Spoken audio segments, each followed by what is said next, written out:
A lot of people think arguing online is a waste of time. At its worst, it can be really vitriolic and really bad for your mental and emotional health. And even when it's not that bad, a lot of times it feels like you're just talking in circles, nobody's listening, like you're screaming into the wind. But it's not always like that. I think that there can be some major advantages to debating things online. When done correctly, it can mean that you get to understand your opposition's perspective a lot better.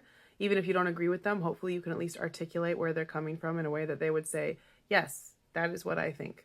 It also can push you to build out your position much more clearly. It can help you find flaws or weaknesses in your reasoning and find a way to either improve them or let them go. If you're like me, then debate might inspire you to research, and you can end up finding a lot more resources and information and ideas you didn't have before. And you can change people's minds. But the issue is, and this is a very crucial distinction, it's not usually the people who you're arguing with who end up changing their minds. I mean, you might. It's happened. But most of the time, the person you're arguing with is not actually the target audience. The target audience is all the people silently reading or listening to the discussion. I've had people privately contact me to let me know that I've changed their minds on abortion, and I've never directly spoken to them about that before.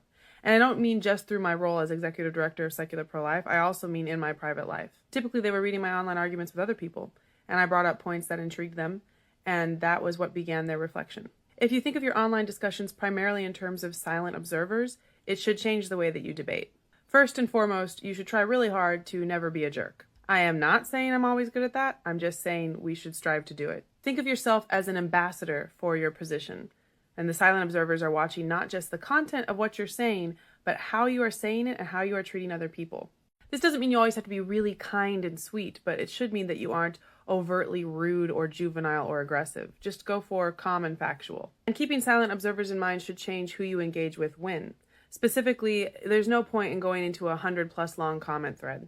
Fewer and fewer people are going to keep reading the longer a conversation goes on, which means the biggest utility is in the first few comments, and it decreases after that. Now, if the person you are talking to directly is interesting or engaging or thought-provoking or offering some other kind of value to the conversation, keep going as long as you want.